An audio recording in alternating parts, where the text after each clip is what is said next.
Sonya Kelliher-Combs of Inupiaq and Athabascan heritage is a mixed media artist whose family hails from the Alaska North Slope community of Utqiagvik and the interior village of Nulato. Her family, cultures, and relationship to the land influences all that she does, and growing up in a rural community, she observed and practiced time-honored traditional women's and collective labor, skin sewing, beading, and food preparation that taught her to appreciate the intimacy of intergenerational knowledge and material histories. This collective knowledge deeply informs the materiality, symbolism, and structure of her artistic practice. Her work, I'm sure she'll get into, it's the imagery and the symbolism speak to the history, culture, family, and the life of her people. The works also speak about abuse, marginalization, and the historical and contemporary struggles of Indigenous peoples in the North and worldwide. So we're super honored to have you here. Yeah. Sonya is a recipient of numerous numerous fellowships and honors, such as the prestigious United States Art Fellowship, the Joan Mitchell Fellowship, the Idle George Fellowship for Native American Fine Art, and the Rasmussen Foundation Fellowship, as well as the 2005 Anchorage Mayor's Art Award, 2010 Alaska Governor's Individual Artist Award, among many others. I had to cut most of that paragraph off. Her work is included in the collections of the IAIA Museum of Contemporary Native Art, the Whitney Museum of American Art, Denver Art Museum, British Royal Museum, Anchorage Museum, Smithsonian's National Museum of the American Indian, among many, many, many, many others. So many, so many.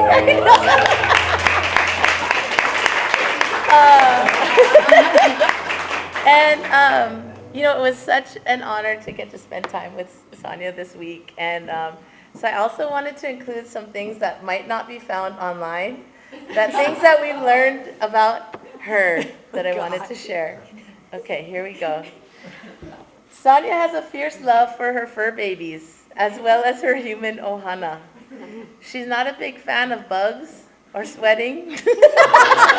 You're making me sweat. She grew up in Nome, Alaska, which sits just south of the Arctic Circle.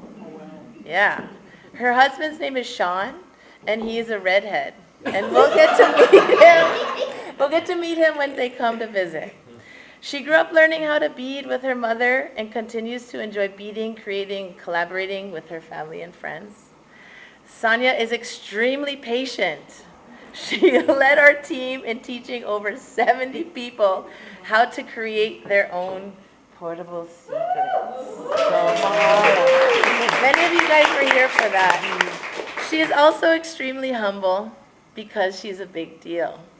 Her work is on view right now at the Whitney Museum of American Art in New York City in the exhibition Shifting Landscapes. It's open till January of next year. So, Sonya, we're so humbled to have you here and to share the knowledge of your kupuna and everything. So thank you so much.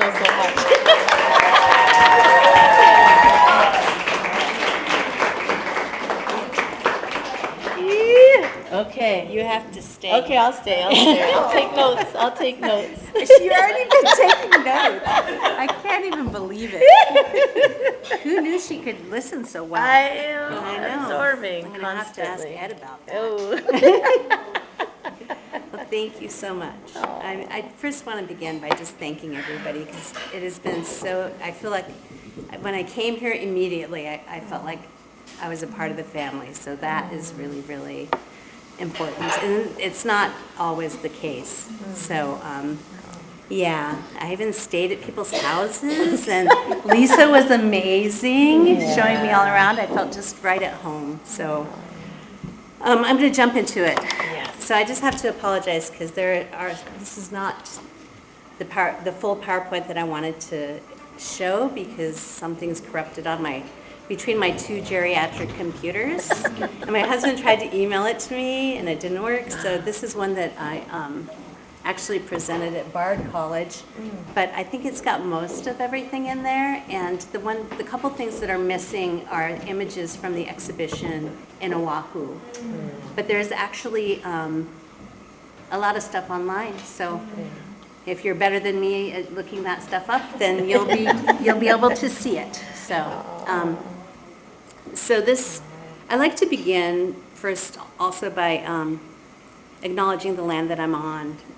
I know that it's not very popular at this exact moment to do land acknowledgements because of our current political situation, but as a person from the land, it's important to thank the stewards of the space, of this place. And it's a beautiful, amazing place that you guys live. So I want to thank you. And as is the custom, and in the way I grew up, we always introduce ourselves where we're from, and we introduce people to our family. So I'm going to give you some pictures of my family.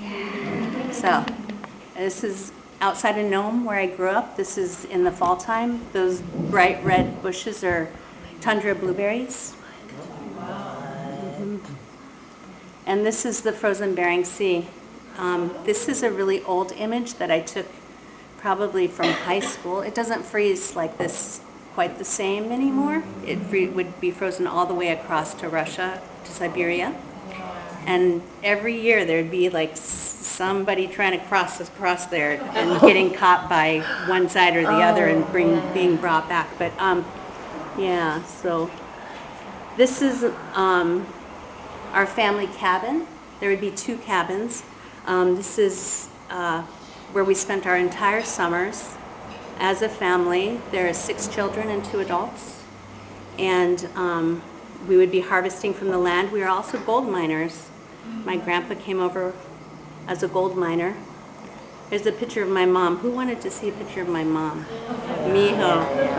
She's cutting some salmon at our summer camp in Kasilov. And there's some blueberries. I wanted to just show some of our foods that are important to us. There's some muktuk. That's the whale skin and whale blubber. It's a delicacy. It's something that my background, Inupiaq heritage, we would eat a lot of. And we don't usually take pictures of harvesting, especially, it's just not a way that's not something that we do. But I wanted to, this is our whole family harvesting a moose. And it's such an old picture that little boy with the green hat, my brother Brendan, is now 42 years old. So we don't, but it's an important activity as a family. And we wouldn't be able to survive a full year if we didn't get a moose every year or a muskox. So these are some historical photos. On the left is my adopted dad, Patrick, in that little sled there. And he's the first generation, him and his brothers from Ireland. His dad and his mom came, his dad first as a miner with his dad, with his grandpa. And then on the right is a picture of my mom's adopted family. She is that cute little one down there. Her nickname was Dumplings. And her mom died from tuberculosis when she was a baby. And so she and her 4 other siblings were parceled out into different families. And so she was adopted by her mom's sister and her husband there. I like to show these pictures because also like the material, our material culture is really important to the work that I do. And so,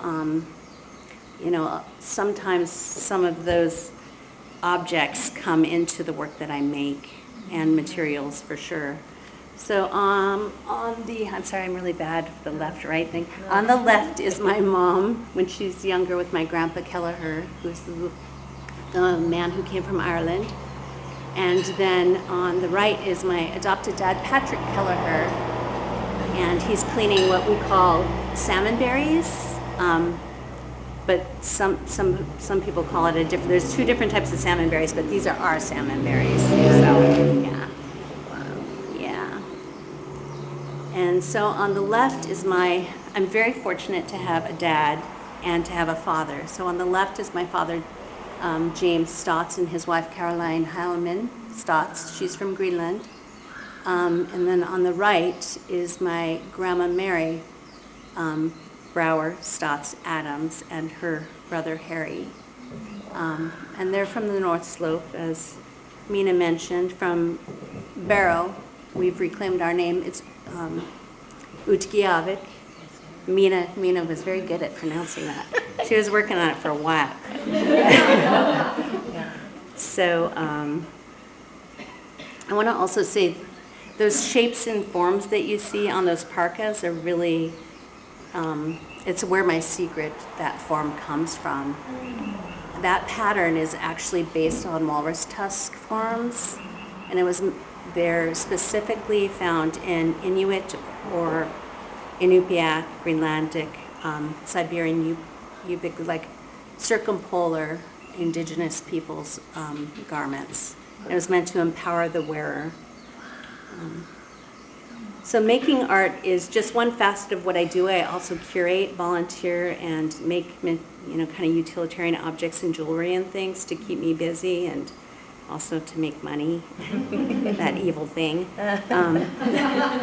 I find that this kind of work fuels my visual art and helps to elevate the voices of other Indigenous artists. So this is an image of an older exhibition, probably my first major exhibition that I curated from collections in 2007. It's from a series called Points of View at the Anchorage Museum, where I was able to go through the collection and select objects that were important to me, and also objects that don't usually get a chance to come out of storage, it's really important for me to have access to these objects, but also to help other artists have access to these objects that are historical objects, kind of almost like almost like our ancestors. So my intention was to address issues that were close to my heart in selecting these objects, and collectively they might,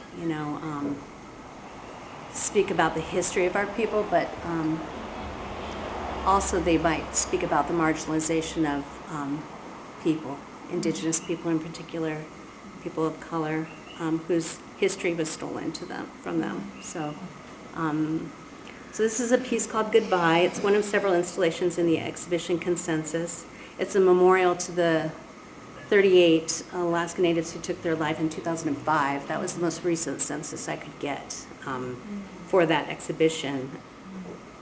Other programs I participate in have to do with materials, endangered arts, passing on of Indigenous knowledge. And so I'm a gut nerd. I love gut. I work with seal intestine, walrus stomach, and if I can't get that, then I'm at the butcher store getting hog gut and all those other things, because it's just a really beautiful material.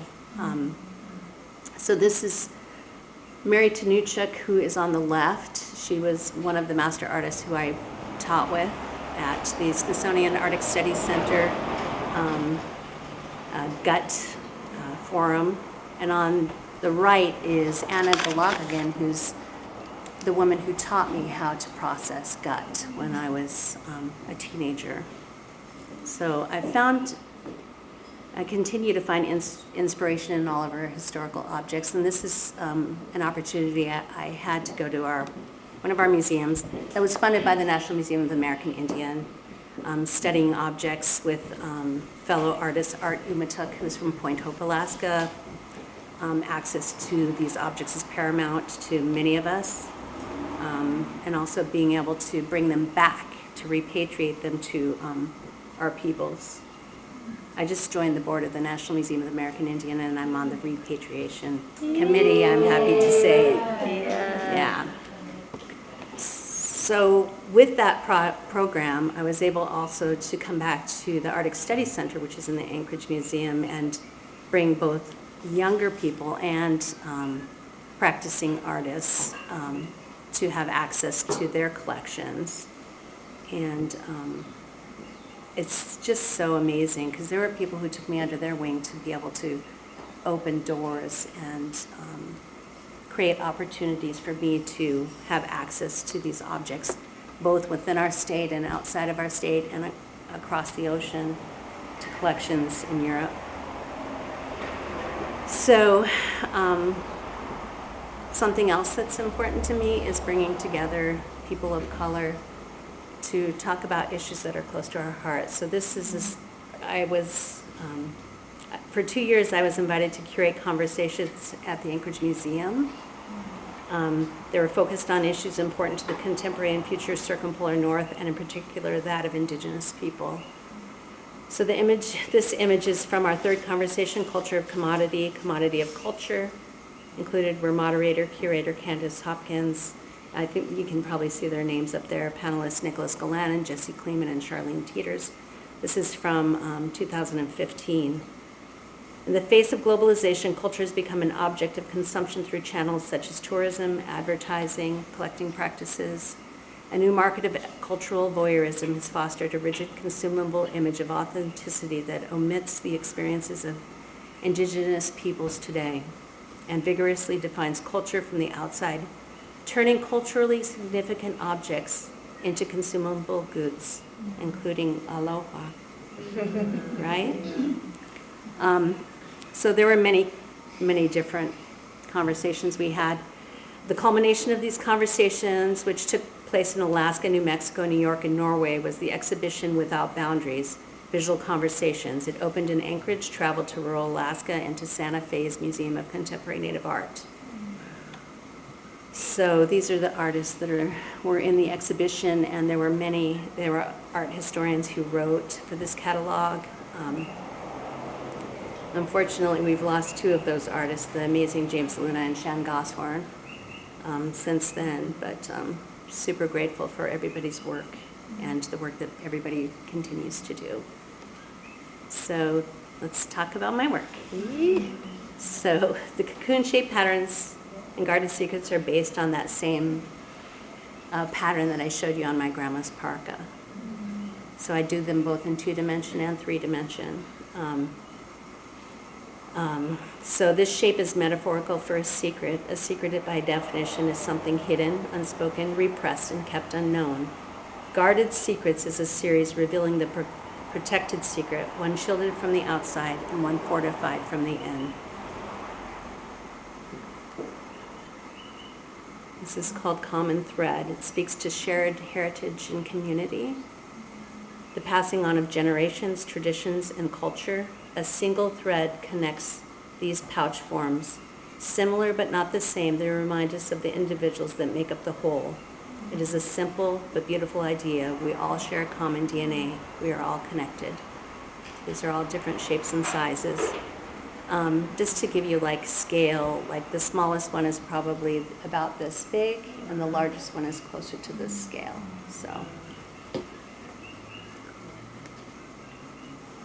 So this is idiot strings, the things we carry, and this was in Svalbard in Norway. And the piece that is at the Capitol Modern right now is from this series, except they're white idiot strings. The idiot strings originated as a memorial to the loss of 3 uncles who tragically took their own lives. 3 men who suffered from the experience of boarding school, the Vietnam War, and the abuse of the clergy. Idiot strings are tethers that hold one's mittens. These works draw attention to the staggering elevated rates of suicide amongst Alaska Native, Native American, and Native Hawaiian peoples. Alaska Natives are 3 times, I need a drink, sorry, just a second. More likely to take their life than the rest of our nation. In both material and form, these pouches and ties evoke the body and suggest its absence, casting overlapping shadows through line and movement, demonstrate that one loss touches many. We must always remember those whom we've lost and continue to heal from the historical traumas of colonization. Okay. Black and white is a comment on our new subsistence in Alaska. As a child, I grew up knowing the land would always provide. New ideas about that, what that means, abound. The imagery is inspired by muktuk, the combination of whale blubber and skin, which is a common food for our people. I showed you that a little bit earlier. So the stitched synthetic skin is adorned with glass trade beads and human hair. The kupuks, or the patterns, are from Inupiaq parka trim.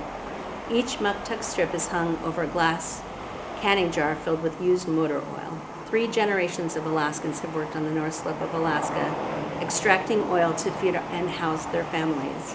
We live in a paradoxical world relying on both the Western economic model through an Indigenous worldview. It is not a black and white world. A new subsistence exists, the dependence on the extraction of oil.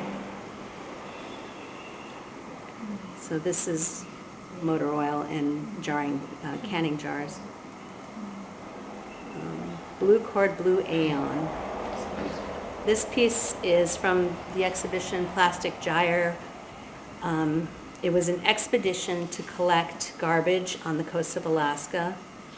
So growing up in rural Alaska with Alaska Native values, it is an unspoken truth. You take care of all that you harvest. You respect and honor what provides for you, your family, and your community. You take care of each other. Today I wonder what has gone so wrong that our shores are filling with the waste of others. Alaska Natives are innovative people, recycling discarded items, sharing used materials, never throwing anything away that might be needed by another. And I think Hawai'i is the same, right? It's hard to get stuff, you always save it. I think this is a wonderful and beautiful way to grow up.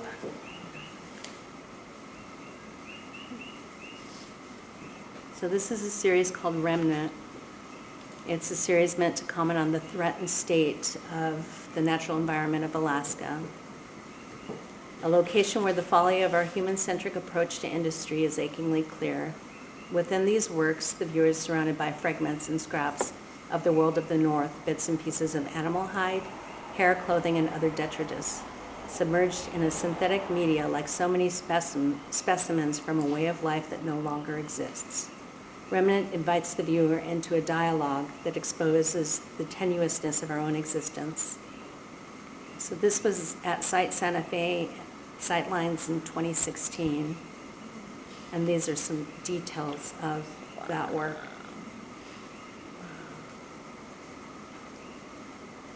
And Red Curl,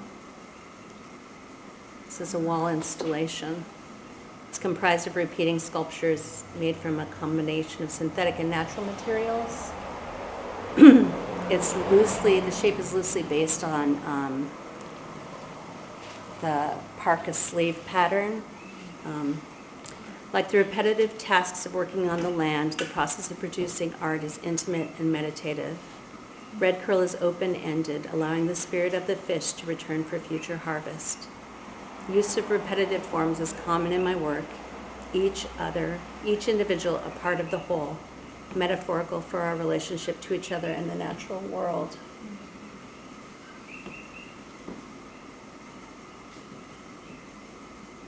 This is the one that's at the Whitney right now. It's in their collection. This is called Polar Bear Curl. So this is a synthetic medium called gel medium. It's used for painting. Those of you who are painters, it's usually used to create body in acrylic paint to kind of mimic oil brush strokes and such. I've been doing this synthetic paint skin since graduate school, actually since 1996 or something like that. And then I make them three-dimensional. So this is a piece called Mark, Polar Bear, and Walrus. And Mark is similar to Remnant. It's a series commenting on both the endangered state of the natural world of Alaska and beyond. A mark is a symbol used for identification or indication of ownership. A mark is a visible impression or trace on something as a line, a cut, a dent, a stain, or bruise. It is a badge, brand, or other visible sign assumed or imposed. And lastly, it is a sign, a banner, and a dividing line. This body of work is a commentary on Western culture's need for consumption and control, often at odds with the value system of Indigenous perspectives. And here's another in that series right here.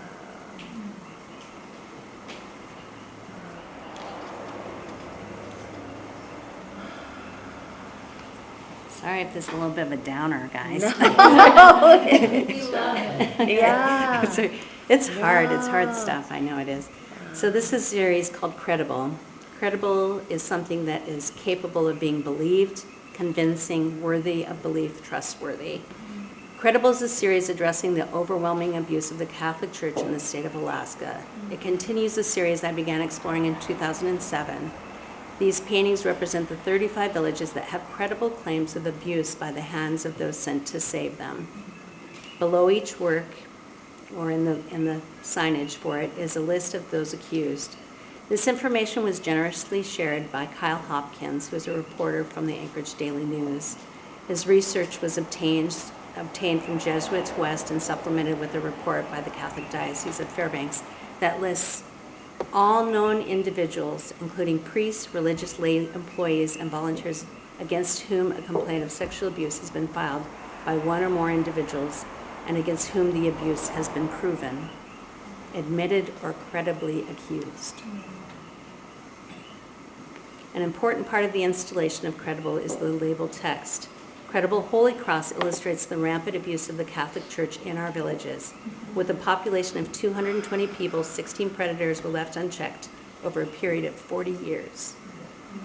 These are the credible claims the Church acknowledges. We all know that there are many more victims in other villages who have died of countless diseases. Before the information came to light.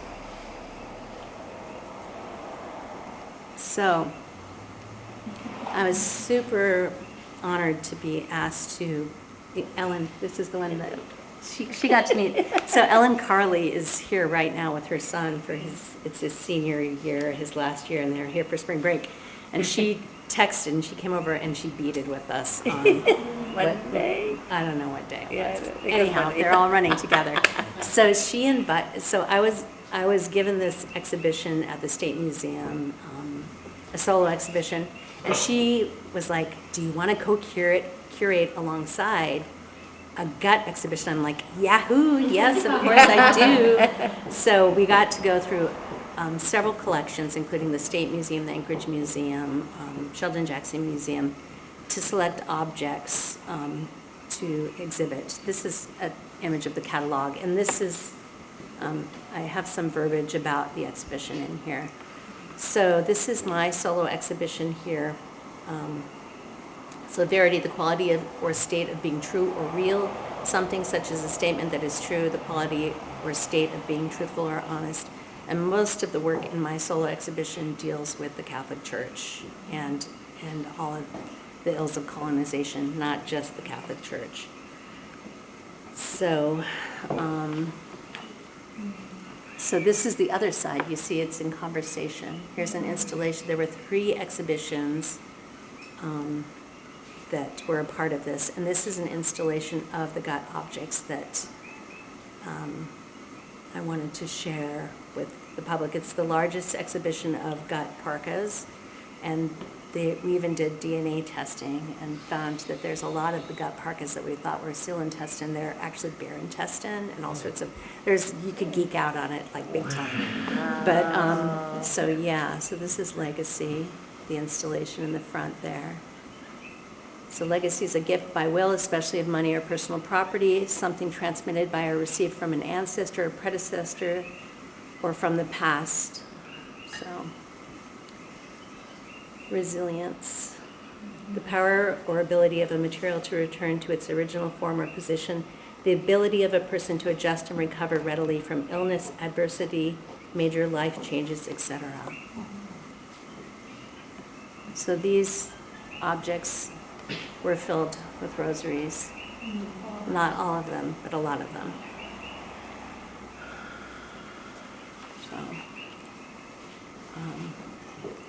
So these 35 vessels were historically used in gathering, preparation, and storage of foods and materials. In some of the vessels, the sustenance has been replaced by plastic rosaries. It builds upon my series called Forgive You, Father, You Have Sinned. Contemporary Alaska Native people have experienced both positive and negative exposure to religion and have lived with historical trauma as well as loss of identity. These vacants are often replaced by negative life patterns, including addiction, suicide, violence, and mental illness. This installation is for those who have suffered the wounds of abuse by clergy in the church. These traumas have become intergenerational, affecting multiple generations. It's hard to talk about these issues, but it is important to allow space and dialogue for healing and recovery of all that has been taken through the traumas of colonization. And I wanted to show you guys just images of more recent work. So this is Small Secret, Sheldon Jackson. Sheldon Jackson is somebody who is credited with bringing education and assimilation to the state of Alaska. He was a preacher, and he brought, just like Carlisle Indian School, as a matter of fact, he had a relationship with Carlisle Indian School where he procured Alaska natives from different parts of our state, young people, and brought them out to Pennsylvania because they wanted to have the most diverse Indian school in the nation. So there's a lot of research being done right now, and there's actually going to be a really amazing exhibition at the Alaska Native Heritage Center that opens really soon, May 10th, which will have, a lot of this information, this historical information that one of our scholars has been working on for quite a while. This is Credible with Red. This is in the collection of Forge Projects. This is Red, White, and Blue Buried Secrets. This is hog intestine. I just love hog gut, so pretty. Yeah. These are red, white, and blue secrets, small secrets.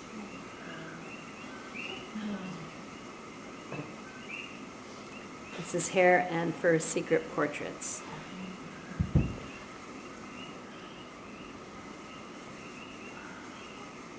And this is peach and blue secrets. Almost done. Is that a painting?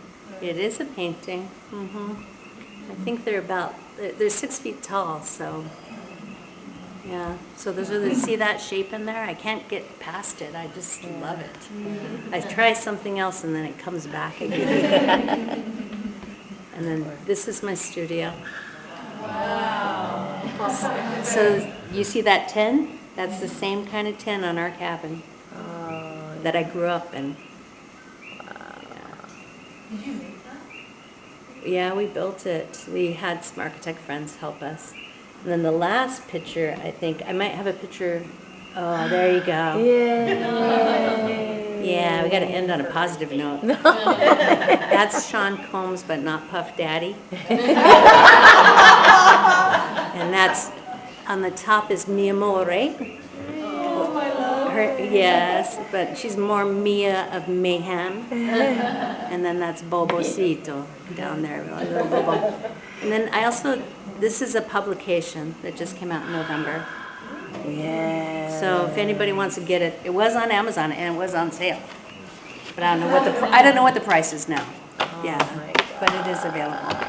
And it has more work. You guys could just look at all the things. Yes. Anyhow.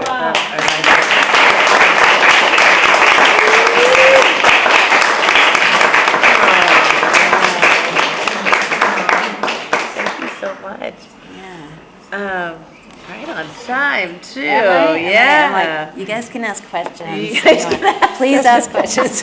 Yeah, if anyone has questions, yeah, Lisa. Sure. What is Mark? Oh. Yeah. Oh, Mark. It's that same idea that I was talking about with Mark before, as it can be a negative and a positive, like a mark on your person, a mark on the land. You can make your own mark. Different ways of marking, time, stitching, writing, all of it. Yeah. So, yeah. Thanks. Yep. Your red pearls. Uh. What were they made of and how big are they? So there's a couple different sizes of those, but each of them is about 2 feet by maybe 4 feet. Yeah. Wow. So the installation, actually one of those, I have two, one's called Salmon Curl. That one's at Forge Projects. That's going to be in an exhibition at the International Contemporary Art of Boston, ICA, is that what it's called? And that's going to be in 2026. So Where did the red come from? it's like, I skipped that part. It's like, so I started doing those pieces when I was away doing a residency in Santa Monica, and I think I just was really hungry for fish. So it's like reminiscent of sockeye salmon, and the idea is that a lot of our salmon and a lot of our fish is being genetically modified. And so they're mostly plastic. And we know that we have microplastics in our own bodies, especially people who eat fish all the time. So it's kind of like a commentary about that, how we're modifying them so we can eat them faster, changing their life cycle into half. So, yeah. Good question. I don't know. It wasn't in my notes. Yes? Yeah. Go ahead. Yeah, mahalo for the presentation and sharing your gifts with our community. I think seeing the works in a sequence kind of feels like a ledger or some kind of damning historical marker of these different tragedies and traumas. And looking at each individual work also feels kind of like variations on a theme of you iterating upon a form. And I'm very curious, when you're actually doing the form making and making these one after another, I imagine that maybe you're a little bit less precious about each individual one. You kind of mentioned that it's heterogeneous, they're not all the same, different shapes and sizes. So when you're in that practice of making them over and over again, are you focusing kind of on that, piece of information that is attached to each thing, or is it more of a kind of embodied and less intellectual practice? So I think it's a combination. I like in them, there's a series that I do that is not in this presentation called Scraps. And it's this idea of making something so you really know it.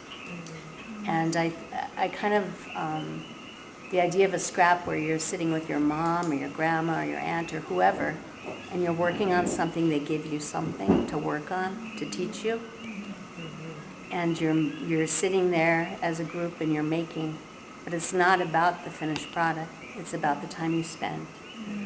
And so that's kind of, I think, where this idea of making and repetition and also unearthing, I mean, the idea of a secret in particular is about kind of excavating and, opening up. I mean, that's really what I'm interested in, is allowing these kinds of our true history to be known, so that other people just don't say things like, just get over it, historical trauma is real. So they don't really know why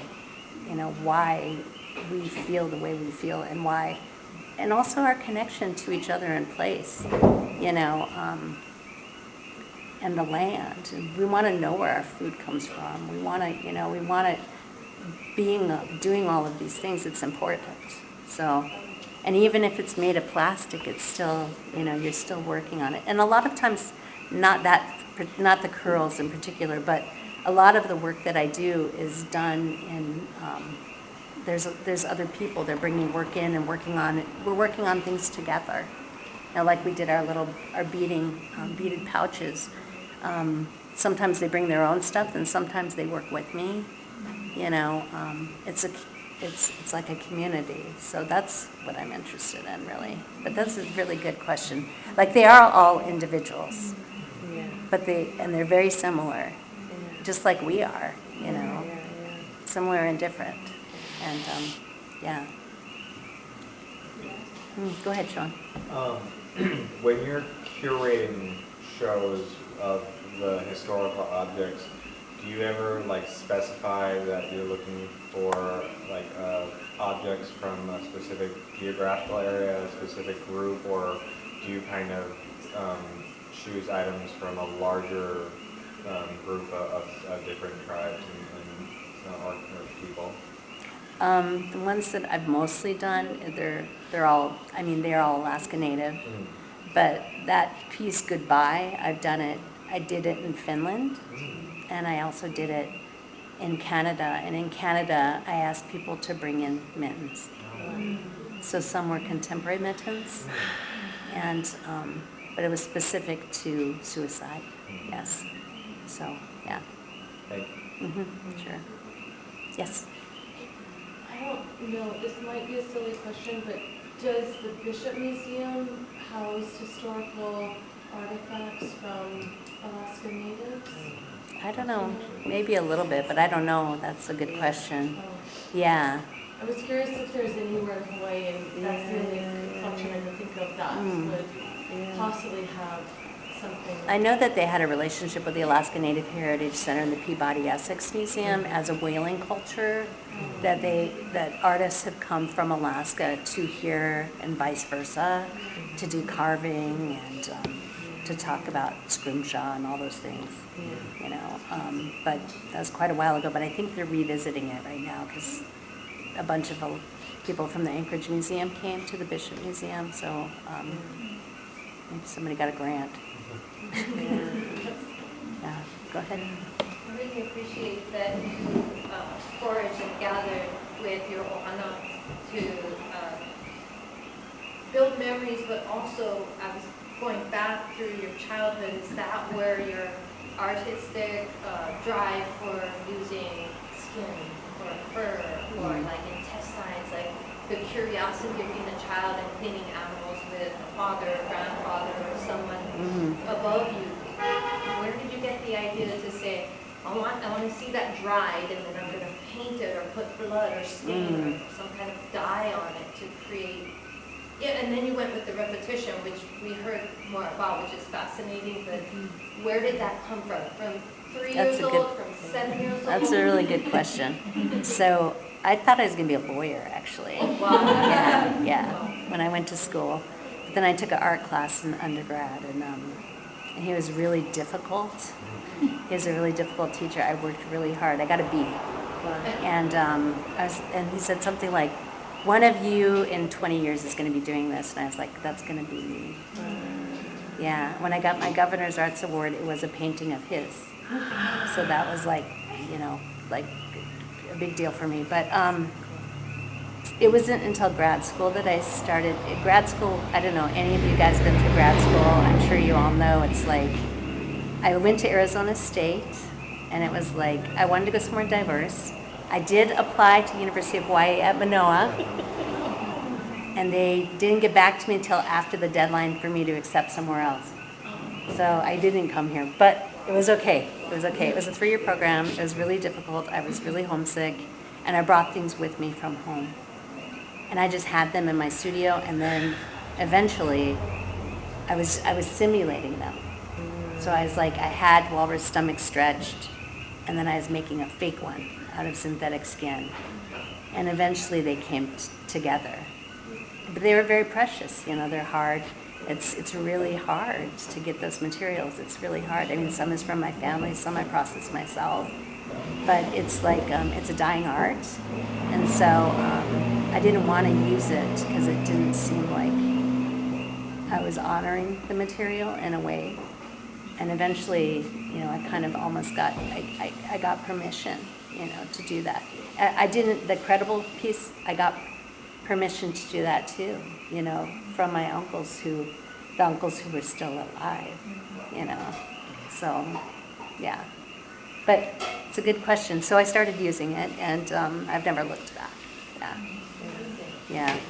I didn't appreciate beading when I was learning it. I think I said that in when I was doing my the workshops, but it was later on that muscle memory, you know, the things you maybe your mom or your dad or your uncle make you do something to learn it, and then you're like, later on you're like, oh, yeah, that's why, this is important. But at the time, when I was little, I was like, I don't want to do this, but yeah. Yeah, sure.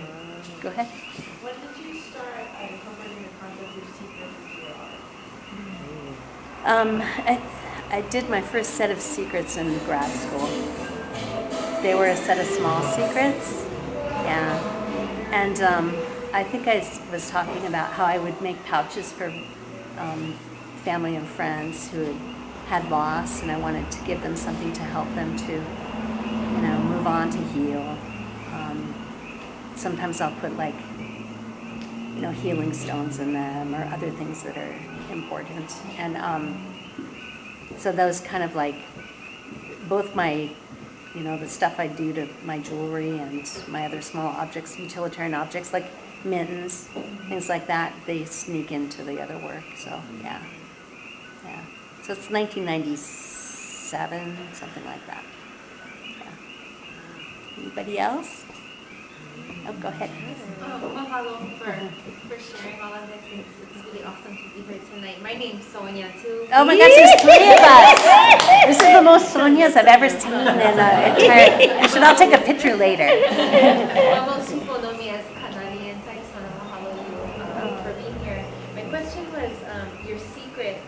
What is and they're pierced by that object, that needle, and I just feel the piercing, and I feel how sharp and strong that object is. And what is that? It's porcupine quill. It's porcupine quill. Mm-hmm. Yeah. Yeah, I poked myself a lot of times. I don't know if you guys ever had that in your finger, but it does not come out. Yeah, you have to cut the end and then it'll lose, because it has a little barb on there, and it's real. Yeah, it's serious. Oh, go ahead. Going to what you said, I thought they were metal needles, but porcupine quills, even more. Is that from your homeland too, the porcupine, or just from where you were at the time that you were doing art? It's from our, yeah. Okay. And My husband goes chases them and gets his shirt so they can release just so on they their squirt own. them out. They don't squirt them out. You have to hit them, Yeah, but then they release. They release. Yeah, they release. Yeah. Yeah, he's out there chasing them with his Pendleton. So on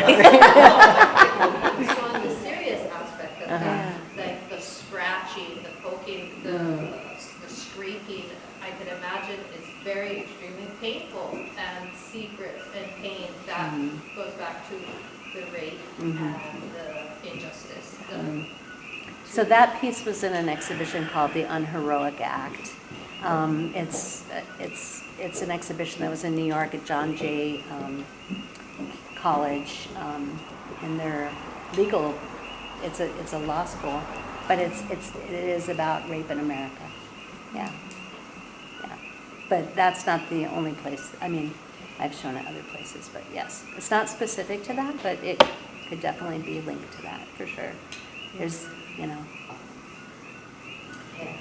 That's the only thing I thought about, Sonya, when you shared with us. Yeah. I thought for me that's a pouch contains the pins and somebody's stuffing. Yeah. And I thought inside there was some kind of revenge that I totally agreed with. And that piece so spoke to me like enormous amount of volume. And I will look forward to read more about that piece and share with my sisters, because we are going through some historical discovery, and so it might be also a family healing moment. So thank you for that. Yeah, you betcha. A lot of times, I think of the secrets as they're both masculine and feminine. There's an exterior and an interior. And and I think I was telling Nina, not only women can be raped, So there's a lot of stuff going on there. And I think sometimes people are like, oh, those are just like like sea urchins or those cucumbers or whatever, everyone like has a different kind of reaction. Sometimes they feel kind of light to people. They are very light, like physically light, but they are very heavy at the same time. Yeah.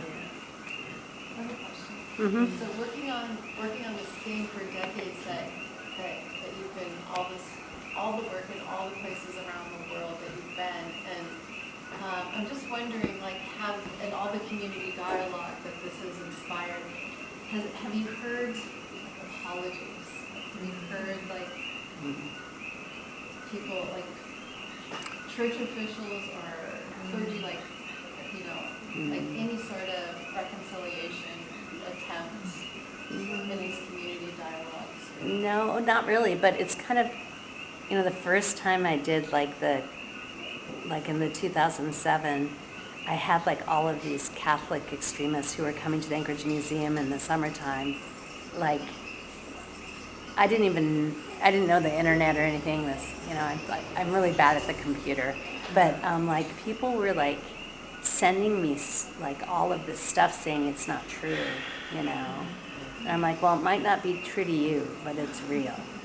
So, you can put your head in the sand as long as you want to, but no, I haven't. I mean, one thing that's been really great is like, is that people, even though it's really, really hard, it's allowed for people to find their voice, to be able to, say they're not alone.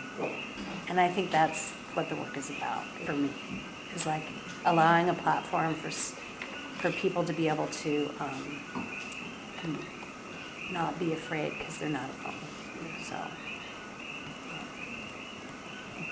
yeah, it's hard. It's hard. People don't, people like my uncle, when I did that Credible series, one of my uncles that's still alive, he's like, why isn't Skagway on there?